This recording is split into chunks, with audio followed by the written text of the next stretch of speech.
Hi, my name is Shalon, and I'm here to help you find your next favorite book and your next favorite author. And I'm so excited. I am here with Monique Fisher, who is an author who crafts Black romances filled with characters that feel familiar and grounded as they navigate their path to happily ever after. Her newest release, Make Room for Heather, is a rom com centered on the steamy connection between a socialite turned nanny and her employer, a rapper who is trying to branch out. Thank you so much for joining me today. Thank you for having me. Thank you. What is one thing folks would be surprised to know about your author origin story? It did not start as an author origin story. It started off as a playwright and stage directing origin story, and then it transitioned to a television writer origin story, and then a comic book and graphic novel writer origin story before becoming a novel writing origin story. So I know how to write like four different plays, screenplays, television scripts, graphic novels, comic books, novels. So I know how to write six different things. That's I amazing. I took my time just learning.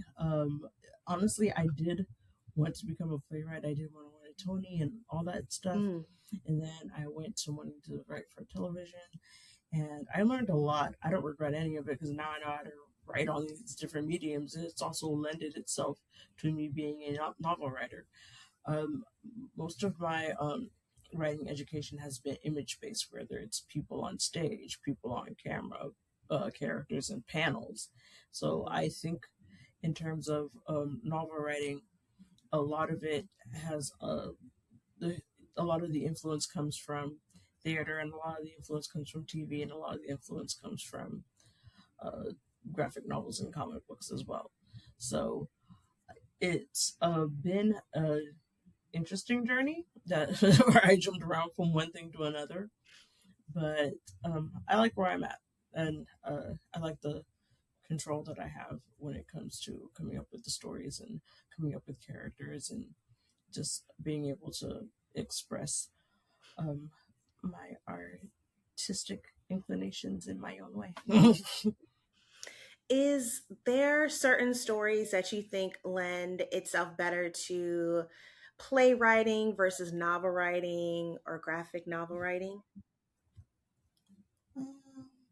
Not really. I think any you can pretty much you can write a superhero story. I mean, you think superheroes, you think comic books, you think graphic Mhm. novels, but you can write it in a novel. You can definitely write that in a novel, and obviously that translates to television, film, and even the stage. Having said that, there have been two superhero musicals that Mm. did not do well. One I think didn't do well. There was one for Superman, and then there was another one years later for Yeah. Spider Man, and like the people kept Mm. getting injured, and so there's like a whole documentary Yes. about it. So maybe I Yes. spoke too soon when I said superheroes, but theoretically you could do it on stage. It's been done twice to mixed Yes. results, but technically you can still do Yeah. this. Yeah, I remember the Spider-Man. I don't know all the issues. I might need to watch that documentary, but it was like every time something was happening, folks were dangling from the rafters and getting injured. Like it was, yeah, they were having some challenges, but that doesn't mean the story itself couldn't have been there. They just had, Exactly. Yeah. they So just if you had some can identify all technical. the technical stuff, then that's on that's your that's all on you. But the Right. story and the characters can be translated onto the stage. Yes, definitely. With your variety of writing background, how does that shape the stories that you want to tell when you're deciding you want to write a novel and you're focusing in there? How does that shape the types of stories that feel more interesting to you? Mostly because they are character based, so I focus a lot more on like figuring out who the characters are. Because I see writing a book as very similar to directing a play. I'm pretty much directing the characters, Hmm. like saying something like dialogue, such and such says. Like, yeah, I can write that, or I can write dialogue, such and such gets up from the couch, goes to the kitchen, grabs a bottle and two wine glasses before returning to the living room. So Hmm. I'm literally just directing what they're doing as they're speaking or as they're just interacting with other characters, or even if it's just something simple like they're FaceTiming somebody. Either way, I want to make sure that I have their actions correct. I describe the space that they're in. I give an idea of what it is, what's going on in my head. That way, you can kind of see what I'm seeing. Hmm. I think that's pretty much what I try to do with each book. I try to invite you into my brain and invite you to see what it is that I'm seeing by way of descriptors, by way of action, and having the characters do something. I mean, don't get me wrong. I do have tags where so and so laughs, so and so says, so and I mean, we all do. But I also try to make sure that you are aware that they're not just sitting there. It's not just talking heads. And a huge part of my theater background actually plays a role in that. Always told when you're with your scene partner, be with your scene partner. Listen to what it is that they're saying, and then respond accordingly. Respond as if the words that you're being provided with are your actual words, and that's very very challenging. And it's And that's also very, very challenging. it can be very challenging also to do translate that into a book as well, because you do want it to be I talk and then you talk and then I talk and then you talk, but then you have to remember break that up where someone gets up, someone does something. That way it's not just blah blah blah blah blah blah blah blah blah blah blah. Because as much as I like writing banter and dialogue, I oftentimes have to remind myself when I write dialogue, I sometimes end up writing monologues and speeches. So I end up having to remind myself, break that up, and also break up the back and forth between the two people too. Because again, nobody wants to read talking heads and nobody wants to watch talking heads. Right. And then, especially as you're thinking about your work, like you've created this Black romance universe where different characters can interact either within their existing story or across other stories. Having that balance is helpful because it's like sometimes I want to get into the character's head and see like what's going on there, in addition to any sort of like what's in their head, but then what do they actually say? Because sometimes that's different, especially as we're thinking about in your rom-coms, because most folks are not initially honest all the time. They don't just say what's in their head, so that adds a little bit of the drama to everything. And then based on your variety of writing experiences, what draws you into crafting romance? I'm a hopeless romantic and I love love. So I mean, it sounds like such a simple response, but that's pretty much it. It's funny that this particular genre gets jumped on so much when it's literally all anybody can talk about. Go on any social media app, relationships, dating, sex, relationships, dating, sex, wash, rinse, repeat. That's all anybody talks about. Meanwhile, Mhm. when you're presented with that in a book, so many people are like, "Oh, that's corny, that's cheesy, that one, that's that." It's like that's all y'all talk about, though.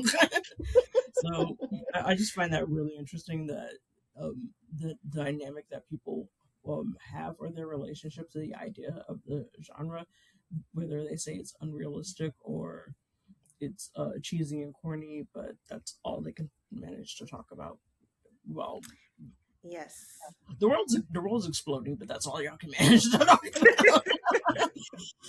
But Right. I Yes. personally love it because I you're able to do so much with it.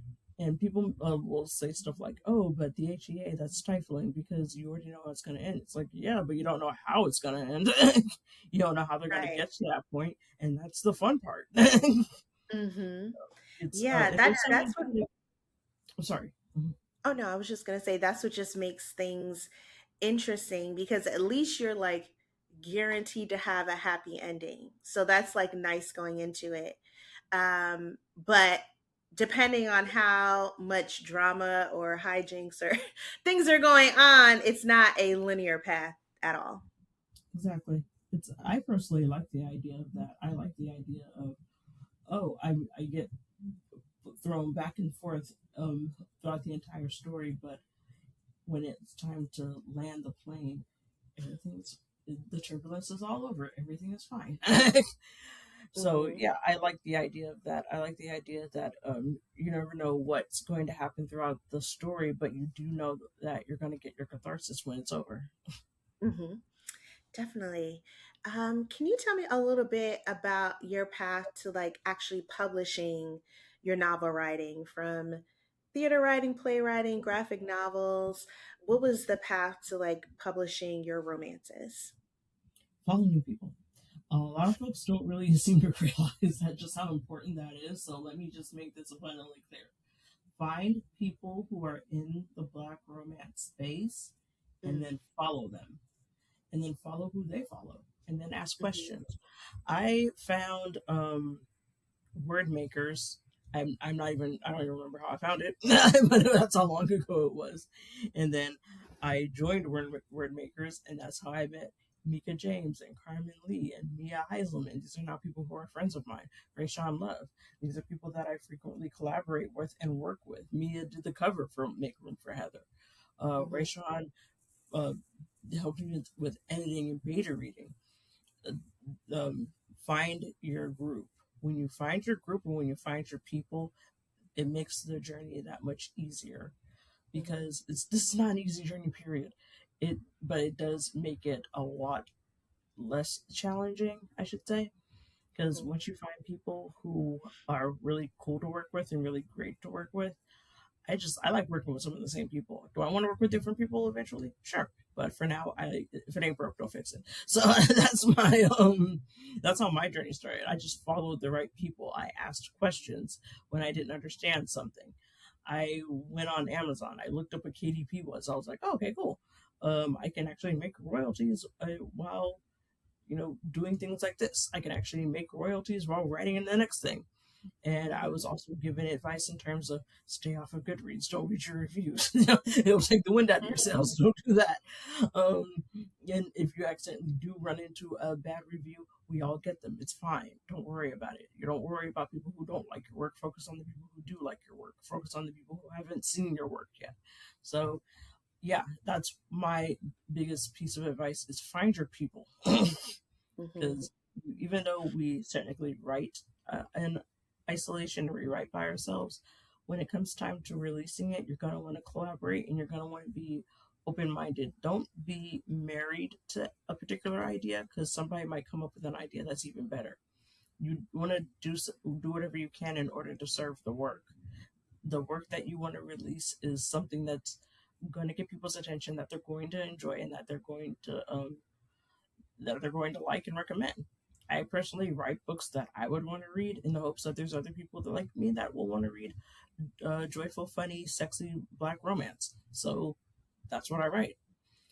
But definitely find people who have the same mindset and are that want to get you to that point and that want to help you get to that point. Once you Mm-hmm. find those people, it does take a lot of stress out of the process of publishing.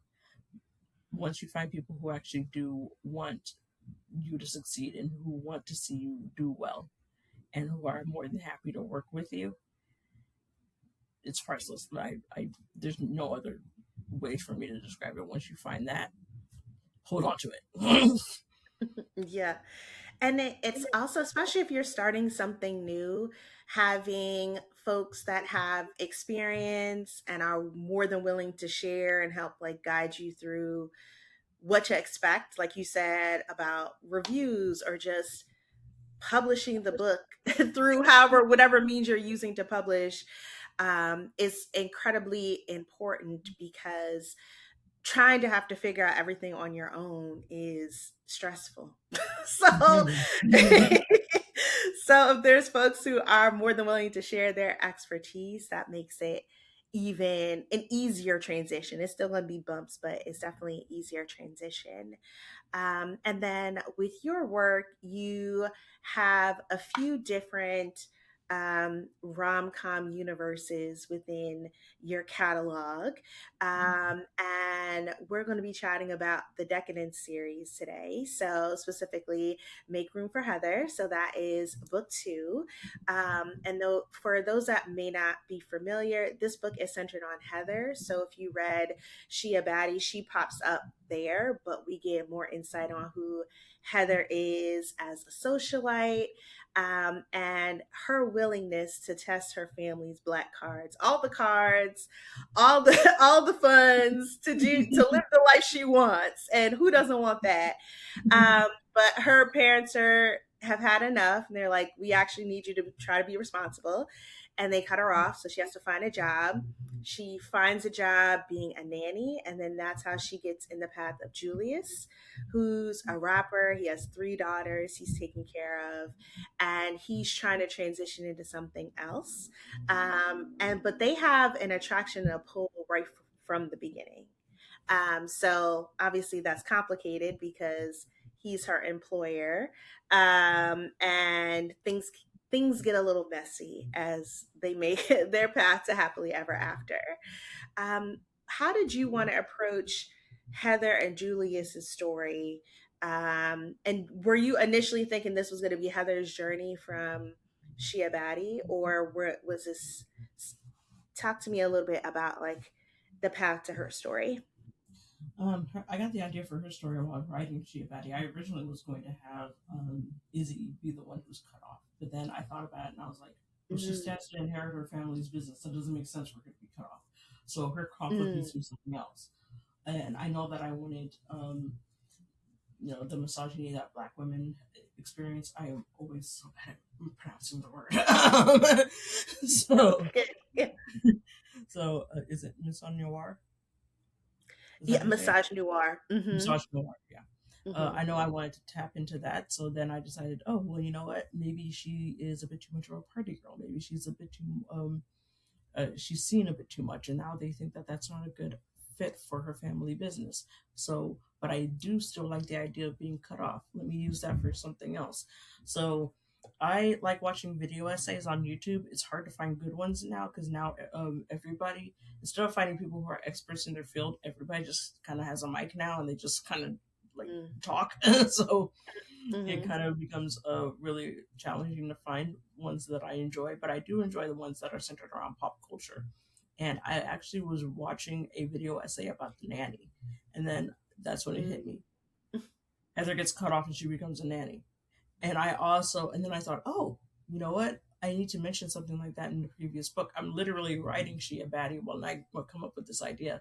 So that's why if you've read Shia Batty, there's a scene where Heather, who has been friends with our female main character and our male main character since high school, Chris and Izzy, and she basically is she's doing the speech that I think a whole lot of us would like to have the characters do who are friends who see that these two people are in love with each other and who's just like, you two are dense. How do you not see that you're in love with each other? We all see it. Everybody sees it. So Mm-hmm. I wanted Heather to give that speech because she's known them the longest. And so it also gives you a chance to see who she is as a character. And towards the end of that scene, she's like, oh, my cousins are waking up. I have to go watch them. So now you know she does, it's small, but you see that she does have experience with children. So it was Mm-hmm. kind of like a little hint that I gave in Shia Batty. That way, when you read Make Room for Heather, it's like, oh, okay, yeah, of course. And I go a little further into it with her book. She is the eldest grandchild. On her mom's side of the family, they are Senegalese American from Texas. Her mother has six sisters. All of them but one has a child. So her father, who Hans, is incredibly busy running the family's vast fortune for luxury watches. So he feels guilty for not being around, so he spoils her. Her mom feels guilty for basically parentifying her with her cousins, so she gets spoiled. But at a certain point, she's 31 years old, and they're scared. They're like, "We're not going to be around forever. She got to be able to take care of herself." So then they issue the challenge. That was another thing that I wanted to do. More often than not, whenever you see spoiled rich girl has to be humbled or whatever, I didn't want it for her to come across like it was a punishment because Heather's parents love her dearly. So it's Mhm. not that they're punishing her; they're just telling her, "We need you to, we need you to grow up. We need to know that you can take care of yourself when we're not around." So for 6 months, you will not have access to any of the money that we give you on a monthly basis. You won't have access to your trust fund. You won't have access to anything. Show us that you can hold down a job for 6 months, and then you get everything back. Once we know that you can take care of yourself and we can breathe easy, then you'll then you get everything back. So I didn't want it to seem like she was being punished or penalized. I wanted it to Mhm. seem like a challenge. And she, of course, just says, "Okay, well, no problem. I have friends that are CEOs. I'll just get a job that way." And then she actually ends up being humbled because she's just thinking, "My plucky can do attitude will get me a job." And it's like, no, Yeah. sweetie, you kind of need to have experience.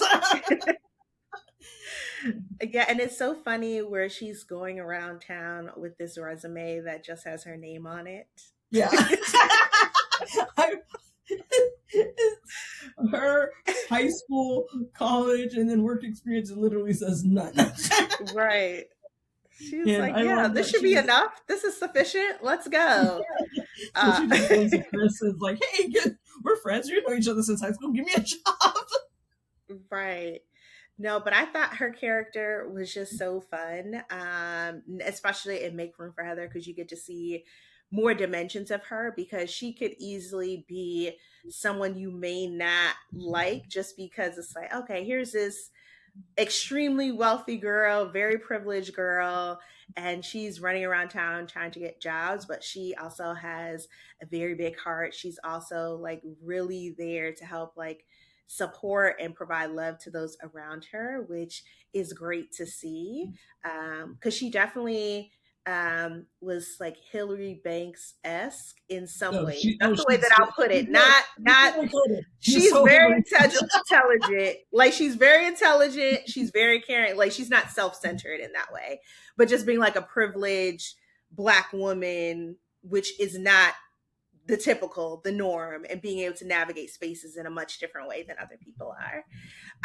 As you were thinking about, like, because this is definitely going to be a romance, as you were thinking about who would be the perfect match for her, what are some things that you were thinking of in Julius's character? So that way they would be good, like, counterpoints together.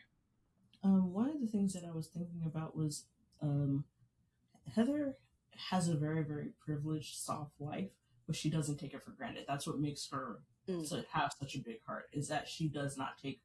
Um, she could have been born into any family, but she was born into a family of wealth and privilege and power, and she is grateful for that. yes.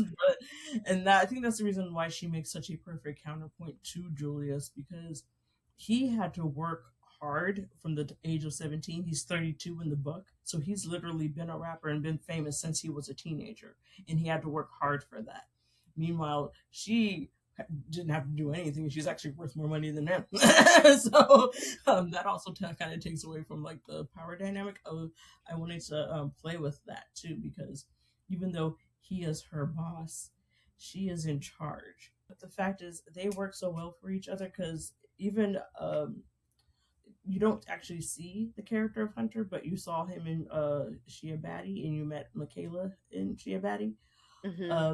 He tells her, "Heather is everything you've been looking for," and she really is. She is that sense of relief that he even calls her my elixir, and Hmm. that's exactly what she is.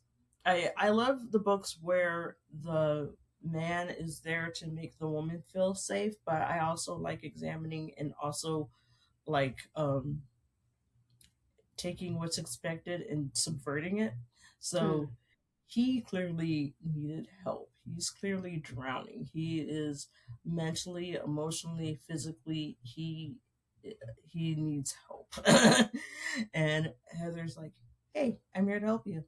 So even though she doesn't have as much room to grow as he does. He has more room to grow. She knows who she is, knows what she's about, and is there to basically just to keep her inheritance. And then it becomes more than that. It becomes, "I'm here to help you with these girls, and I'm here to help you."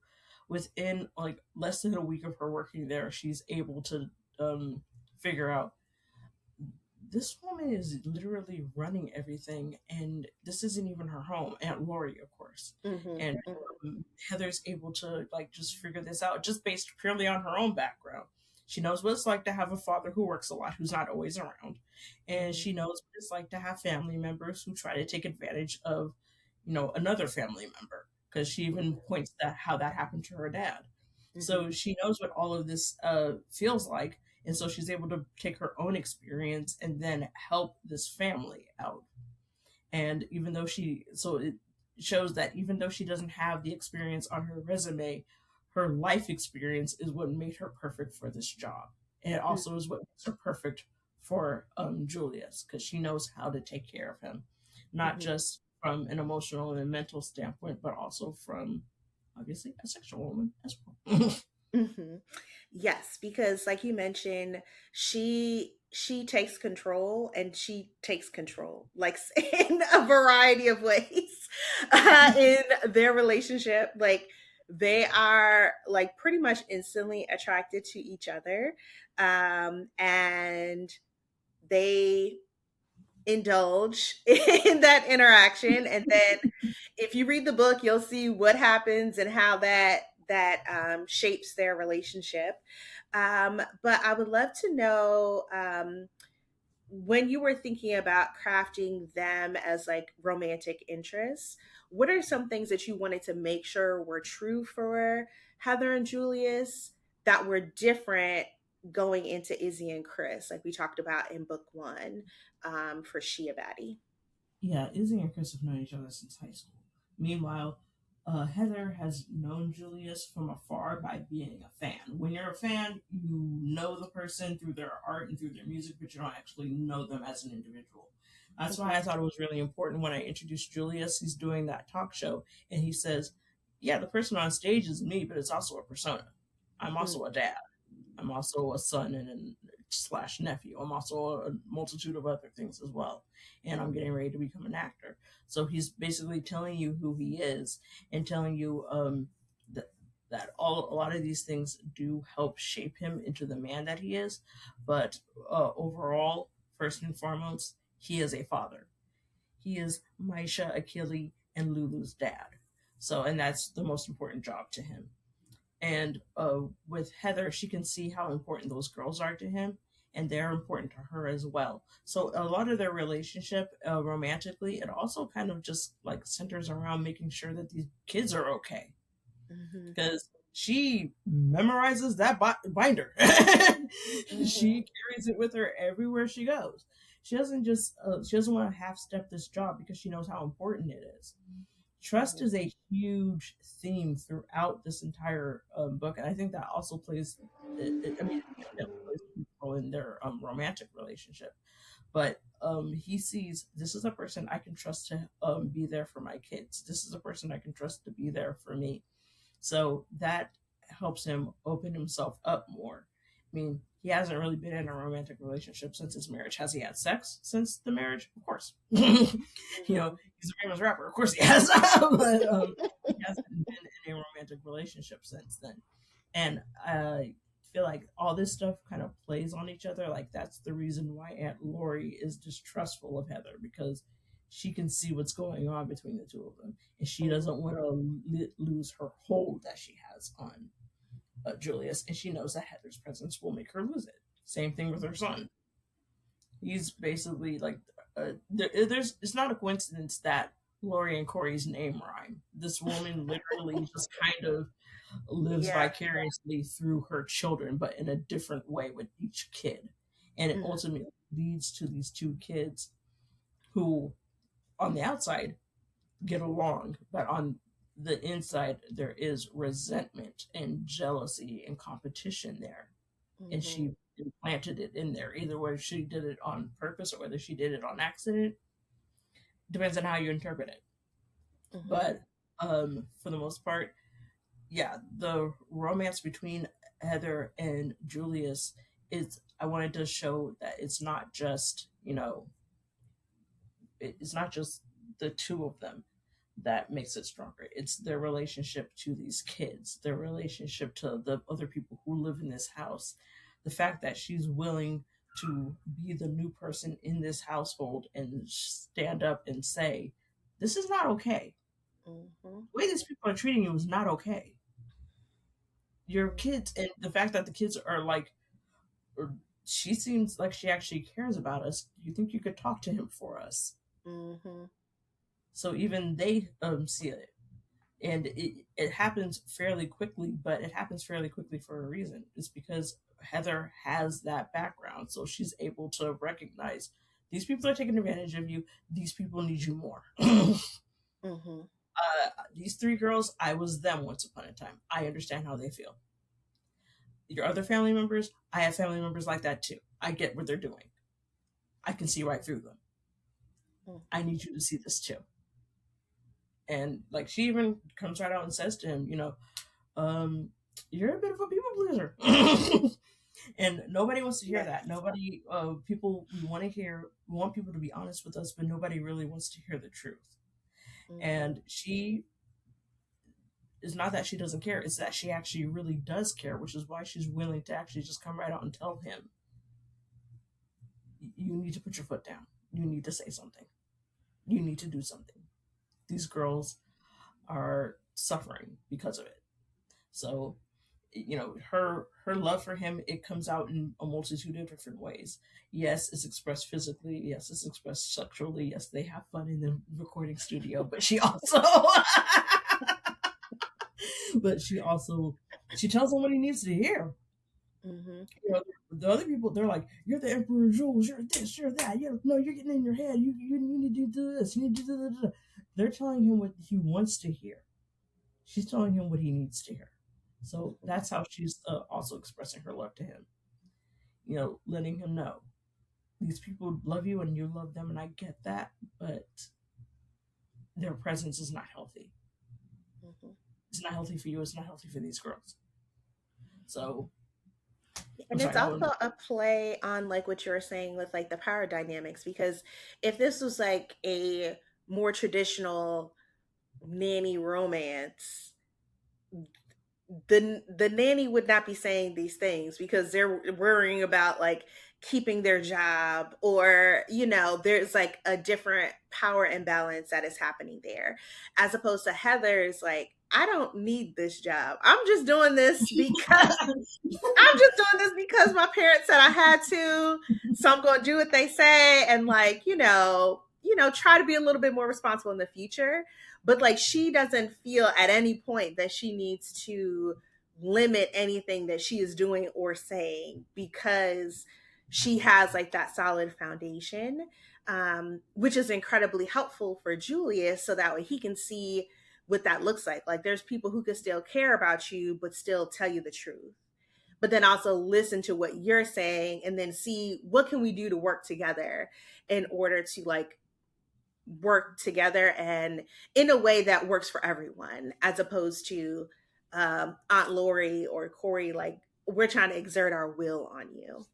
Yeah, exactly. Like the previous nannies, that's why Misha got rid of them, because they literally just adhered to whatever Aunt Lori wanted. They Mm-hmm. just wanted to keep their job, and they figured the easier way to keep their job was to just do whatever she wanted and let her control everything. Um, Heather, on the other hand, was like, "Well, this is my job. I'm I'm here, and I'm going to help take care of these girls. I don't want to step on anybody's toes, but he hired me for a reason, so I'm going to do my job." And Aunt Laura kept trying to stop her from doing her job, and she wasn't having that. So she Mm-hmm. didn't have to worry about like, oh, you're fired. No, the person who would fire me isn't you, it's him, and he wants me here. So Mm-hmm. oh well. Yes, yes, yes. She was not going to allow herself to be walked over or anything. She's like, no. I'm just gonna be here and do what I'm been hired to do, whether Aunt Lori likes it or not, which I left. Like, no, we're not gonna do this. Can you talk a little bit about your thinking in the story and like balancing? Because we do have humor in there because it is a rom com, so there are like funny moments. But then there's also some twists that folks will have to read to find to find out exactly what they are. So not everything is as straightforward as it seems initially. Plus the romance, like if we're reading a romance, we want to feel like these two people should be together. So can you talk a little bit about your approach in like balancing all of those elements in order to craft this story? It's like that thing when you have spinning plates, and then once some start to slow down, then you got to run over and then keep spinning them, and then the other ones. It's that basically. Mm-hmm. Um, but yeah, I try to. Uh, Something in my brain just says you need a joke here. Like, okay, I need a joke here. It's been a Mm-hmm. while since something funny happened. So yeah, it's balancing the fact that it's. I categorize it as an erotic rom com. So it has to be sexy enough. The rom has to be romming. The com has to be calming. So there has to be sex, love, funny, sex, love, funny. Like you gotta like figure out a way to balance all of that. And Mm-hmm. it's novella, so I have to do that in 150 pages. So um, it can be really, really challenging. But there's something about doing this so much that in your brain, I don't know, muscle memory or whatever, but it does start to kick in, and there will be something, like I said, in my brain. It will just something will pop off and then say, "You need a joke here. You need a sex scene in the next chapter. You have it's been a minute since they've been naked." Or like, but my brain just works that way. I don't know why, Yeah. but yeah, for the most part, while I'm writing, I do think, okay, this can stand to be funnier. This can stand to like punch it up a little bit. Um, whenever I start for some reason, excuse me, whenever I start for some reason, I start with, okay, she's spoiled, but she has a heart of gold, so let's add that. And Mm-hmm. now let's introduce her friends, and let's introduce how she fits into the fan group. And now let's also introduce her and Julius meeting each other. And now let's introduce her meeting Julius's kids. And so it just kind of all builds and builds and builds. And as it's building, you see more and more and more of this character. You see more and more and more of his character. You see a little bit more of the kids. Like, I like to give the kids personalities because Mm-hmm. personally, for I know that in some books the kid is there because maybe one of the MCs is a parent, so the kid just happens to be there. But for me, I like to give the kids personalities. I like for you to see, Maisha likes anime and she also likes manga. Kelly likes classic movies. Lulu's adorable and cute as a button and loves princesses. And I want And the ice kids. cream. Don't forget And the ice ice cream. cream. She loves ice cream. I got that from my actual child. My son Yeah. Alexander loves ice cream, so I like it helps to actually be I a mom in understand real the life. love. I understand the love. I love ice Like, who cream as doesn't? well. Ice cream is amazing. But yeah, it helps to be a mom in real life. So I literally will just take things like my kid will walk up to the freezer, open the freezer door, point into the freezer, and just go, ice cream. Or ice cream, please. So Mhm. both my babies are on the spectrum, and they're both uh, nonverbal. So Alexander is a little bit more verbal than Mikey is, but Mm. yeah, he definitely just the boy would eat ice cream if that's all I would give him, and Lulu was the same way. Like she would eat ice cream all Yeah. day if that's all you gave to her. So I love the idea of like giving these kids personalities, especially Maisha, since she's the oldest and she's the one who's getting rid of the nannies because it's like Yes.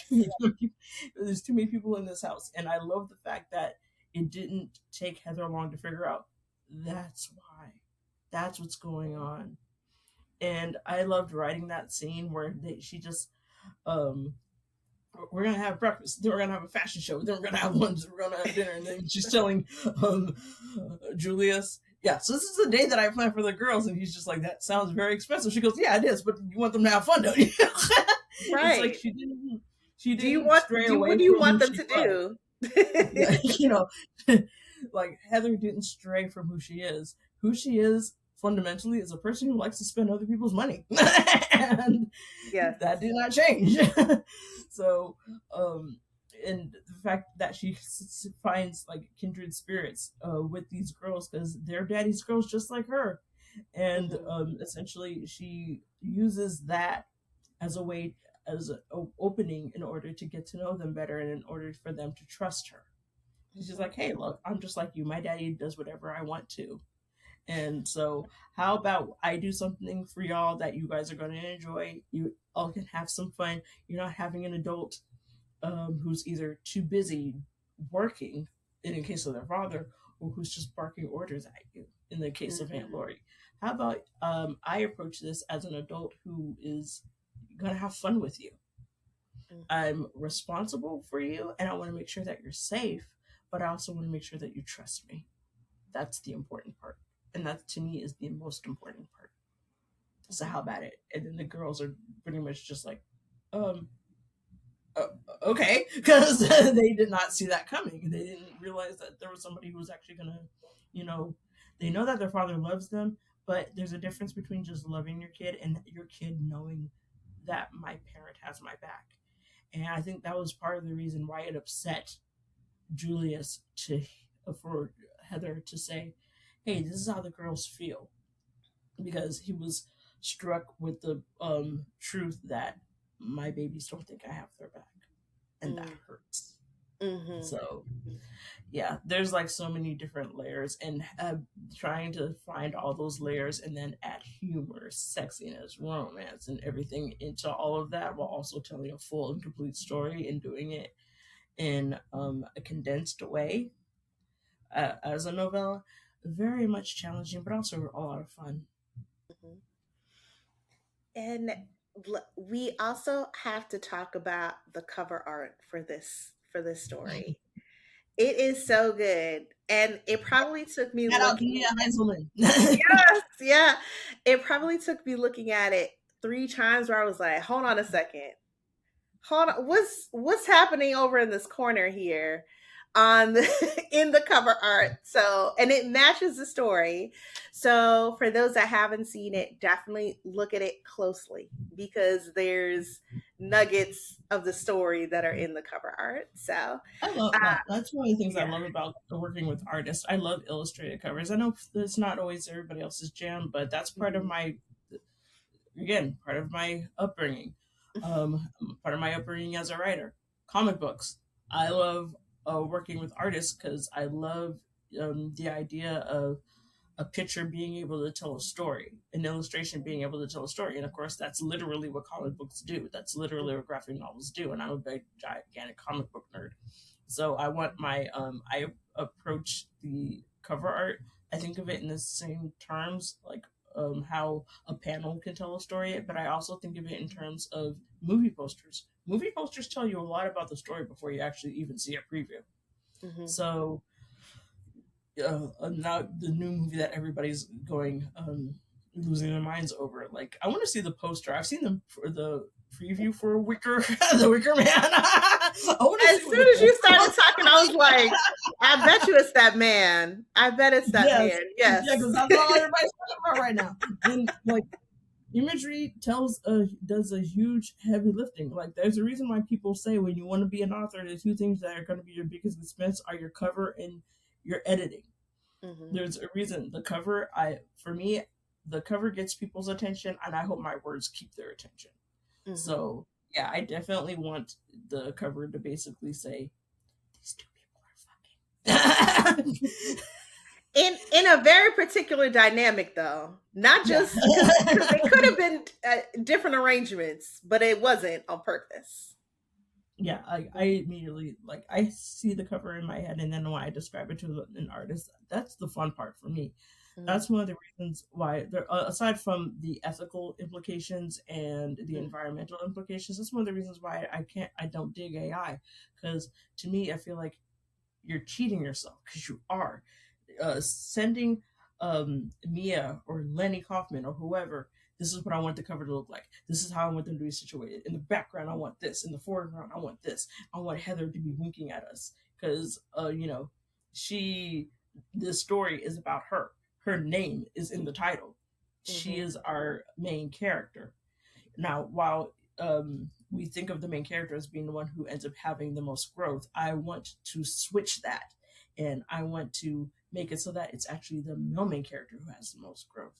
And Hmm. she is the impetus for that growth. Not like him using her in a, you know how people have the male main character uses the female main character to make himself better. Like, Mm-hmm. no, this is her actually saying, I'm going to make your life better and I'm going to make your life more pleasurable and you're going to let me. Mm-hmm. So I love doing stuff like that.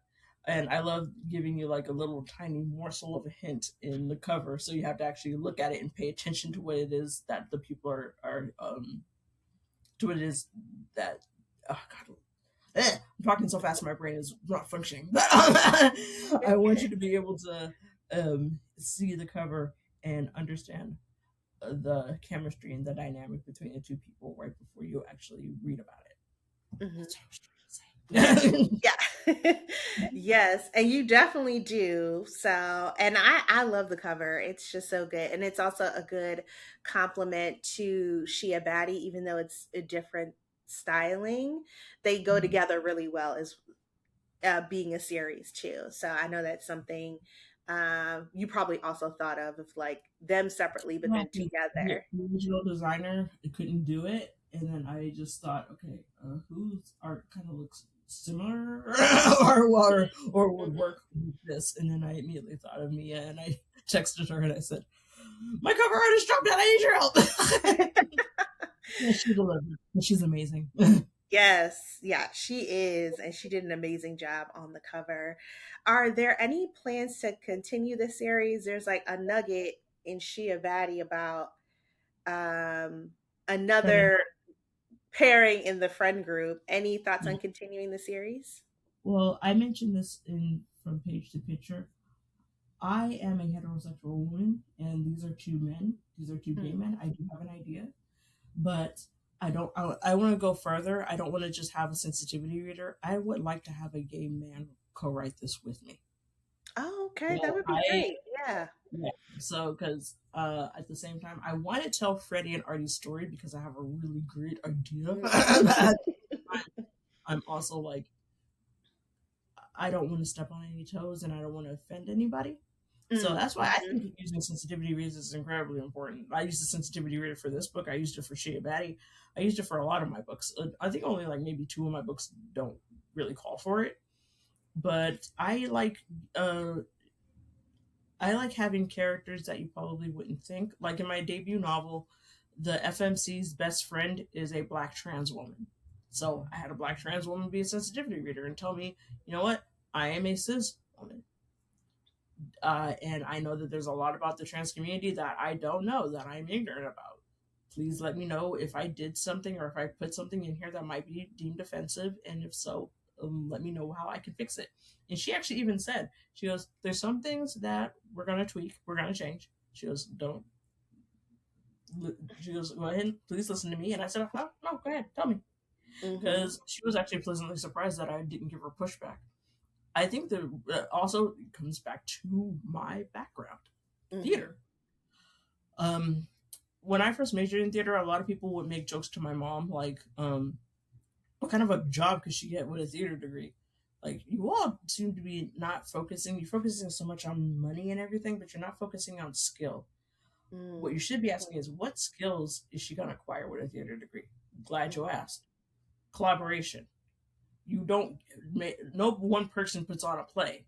There are all sorts of people who play a role in putting on a stage show. There's the director, there is the actors, there's costume design, lighting design, sound design, uh, the stage manager, who essentially is the person who puts out all the fires. Nothing is done alone. You need a collaboration in order for it to work. And so I'm very open minded in hearing other people's ideas because, again, the common theme when you find the people who you want to work with, whether it's beta readers, editors, developmental editing, copy editing, line editing, proofreading, the through line is, we want this book to be the best that it can be. We all want this book to be the best that it can be, not just the author. We want this book to be the best book that it can be. So that's why I recommend when you hire people to work with you, hire people that are also authors because mhm, they'll understand. They'll get it. I tell people that when it comes to my covers, I work with women of color. When it comes to the interior of my books, when it comes to the words, I work solely with black women. My beta readers are Black women, my editors are Black women, my proofreaders are Black women, and with one exception, with Hot for Teacher, my sensitivity readers have been Black women. For Hot for Teacher, the male main character Nathan was in foster care. A Black man was a sensitivity reader for that. Mhm. But I that's incredibly important for me. I want to make sure that if I have a person in my book who belongs to a marginalized group that I am not a part of, I want them to be portrayed honestly and respectfully. So for Artie and Fred's book, I want to do it, but I also want somebody to like co-write it with me. That Mhm. way, their story is told in a very, very authentic way, and that way there's no um, harm done. Mhm. Because I would never go out of my way to try to harm anybody in the LGBTQ community, and I want to make sure that just based on my own, like we don't know everything. We're all ignorant of things, of experiences other than our own.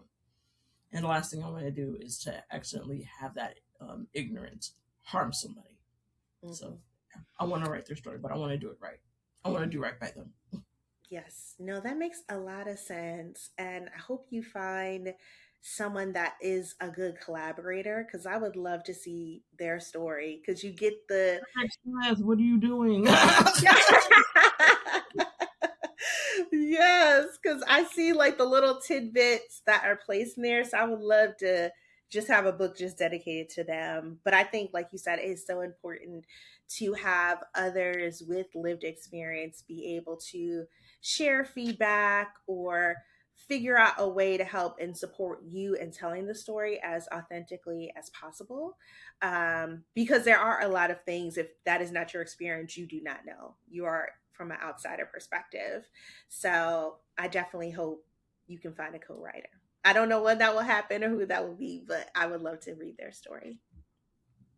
Hopefully, fingers crossed. Yes. How do you want readers to feel after finishing Make Room for Heather?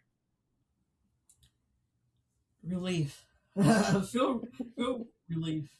Uh, like mostly feel relief and feel joy for those girls and for their daddy that they Mm, found somebody who, because I was very, very like I wasn't sure. I don't want to give away too much, yeah. but while I was writing this, a lot was being said about going no contact with parents and with parental Mm, figures, and a lot of times that's not an easy decision to make.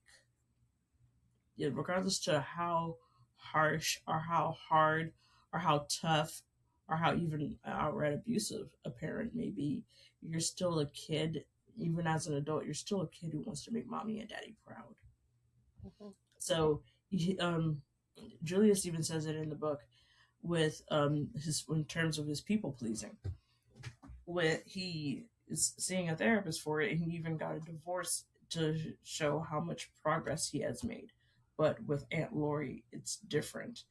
And I wanted to make it as tough for him as possible because not only did this woman take him in when his father was incarcerated and his mom died and she raised him as her own, but she also served as his manager and she discovered his talent in the first place. So he owes her so much. mhm, And it's because he feels that obligation that she knows, well, my place is set. I'm not going anywhere. mhm, So when Heather comes in and her place is threatened, that's when they start to have a problem. But I do want people to leave the story feeling a sense of relief that Julius has finally found peace because it's been disrupted. I mean, yeah, he has peace in the form of financial peace. He never has to worry about like being broke or anything. His kids are always going to be set for life. He's going to be set for life, but money doesn't solve everything. It can help. mhm. It definitely can help. But he also needed peace in other areas of his life and he wasn't getting it. And it wasn't until Heather comes in and then gives him that peace and then tells him you're kind of causing this under putting this on yourself too. Mhm. There is a way in which you can have peace, but you're probably not gonna like it, and the people who live with you are not gonna like it. But Yes. once he achieves it, once he's able to breathe, there's that sense of relief. And so catharsis, relief. I want people to feel that after they're done reading it. Yeah, I definitely feel like after finishing, they are off living their very privileged lives, having fun together. So I definitely felt that at the end.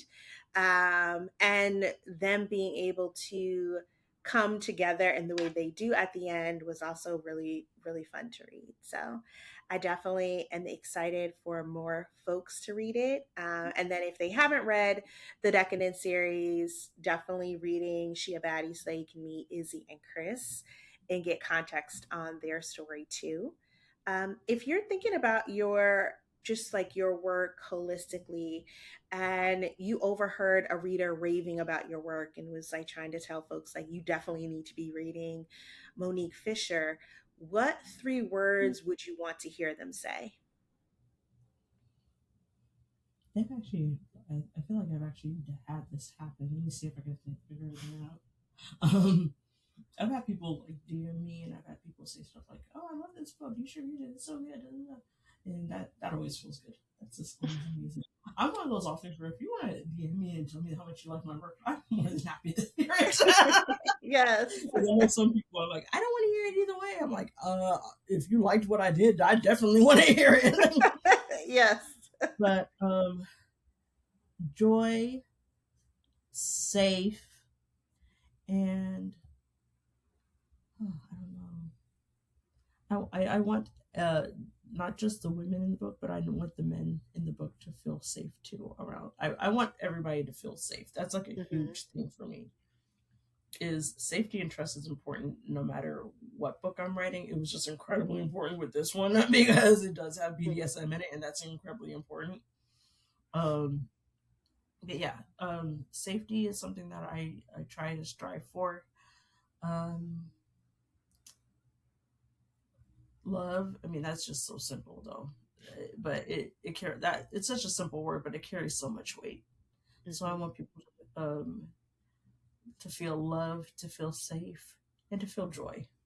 Hmm. Joy, love, and safety. Yeah, I love that.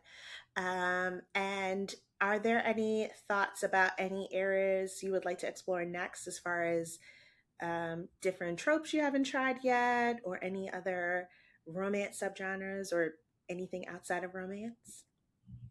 Probably not outside of romance. I probably not outside of romance or comedy. Even if I did have like another idea, it would be like I have an idea for an action rom com. Um, Mm-hmm. so it would probably be like I have my rom com universe, and then I have my standalones that aren't part of my rom com universe, and then I have my rom com universe, and then I would have like an action rom com universe. So I even have an idea for it and everything. So I'm not gonna give anything away, but I do have like an action rom com idea tinkering away up here. I also have a fairy tale rom com idea that I Mm. would like to work on as well. I'm not sure if that's gonna like happen like in the middle of um writing the rom com universe. It probably will. I'll probably take a break from the rom com universe and be like, hey, I have this fairy tale rom com that I'm working on that's gonna be coming out. I have this action adventure rom com that's gonna be coming out because the rom com universe is ever expanding. I Mm-hmm. never run out of ideas for that. It's like, oh, I should have so and so and so and so get together. Or I should have this person get together. Like I already have like I have a rugby series. I have a girl group. They're best friends, and they were part of a girl group ever since they were teenagers, and they each Mm-hmm. get their own individual story. and, Ah, okay. have I have a few more families. I have the Thompson sisters, the Tannen siblings, the Terrell sisters. I don't know what's up with cheese, but for some reason I'm stuck on the cheese. I'm in my tea era. but and then I have like the St. Francis alumni series, which kind of interlocks with some of it all makes sense up here. My brain is basically like those maps where it's strung together, Yes, and like the mind maps. yeah, that's Mm-hmm. basically my brain. So like, I have a whole bunch of stuff. ready. And I've even dropped names of people. That's one of the things I also really like is whenever people DM me and they're like, "Does so and so get a book?" They're always guessing because I'll drop names and I'll drop a name and they don't get a book, and I'll drop a name and they do get a book. So you never know who's getting a Mhm. book. Right. So Well, that yeah. sounds really fun. For the fairy tale rom com, is there a particular fairy tale you were thinking of for that one? I'm kind of just like I do have fairy tale inspired ones, like Mm, oh, my take on the Princess and the Pea or my take on Cinderella. mm, But this mm-hmm, is more like um, this. He lives in another realm, and they find the love of his life, and she lives on Earth. So he takes a portal to Earth in order to meet her, and she's mm-hmm. just like this regular girl who works at a store, and um, she's just chilling. I have the scene in my head Mm, basically. mm-hmm, I forget the prince's name, but he goes down to Earth with his the working title is the Prince, the Pegasus, and the Shop Girl. So mm. him and his Pegasus come down from a portal, and they land in her living room. The Pegasus knocks into her bookcase, and the bookcase falls on him. Meanwhile, Oh, the prince lands directly on her couch. She has a vibrator in one hand, and a glass of wine. Her legs are open, and he lands directly between her legs on the couch. And she's just like, "What the a hole in her ceiling and a mansion and a flying horse right. just fell out." So that's like a scene that I have in my head is like this is how they meet. Mm. So Well, yeah. that sounds like a very fun start. So, whenever that one is ready, I will definitely be checking that one out. What is the best way for readers to support you? Buy my books. I do have paperbacks on sale. I just ordered. I ran out of copies of Take Care and Shia Batty, but I just ordered them from Ingram. They should be coming soon. Hmm. You can buy my books. I am also going to be the paperbacks for Make Room for Heather are going to be coming next week because I gotta wait for my paycheck. So and then order those. But those are going to be available too. Meanwhile, the paperbacks for everything else is available. I have sprayed edges. I have non-sprayed edges. Go ahead and order them. If you want the ebook, you can order that on Amazon. If you want the paperback, you can order the paperbacks on Amazon, or you can order them directly from me. If Hmm. you are a bookstore host, I have wholesale forms on my website. I have individual book forms on my website. So just go ahead and buy my books, read them and review them, and tell your friends and follow Yeah. me. Yes. I'm And you Monique can, Fisher author pretty much everywhere. yes. And to purchase paperbacks, you can go to MoniqueFisherAuthor.com, explore her catalog, see all of the books, place your order. And then to read the Decadent series, so Shia Batty and then Make Room for Heather, that is also available through Kindle Unlimited if you have access to that. But definitely make sure to connect with Monique about any updates on releases. We'll have to be looking to see about that fairy tale rom com or that action rom com whenever no It's pressure, whenever it's ready. There's plenty to read in the meantime to dig into your catalog. But you could definitely follow her at Monique Fisher Author, like she said, on all the platforms. You could definitely see her on Instagram, Threads, and TikTok. Well, thank you so much for joining me today. It was great chatting with you. Thank you for having me. I had fun. Yeah.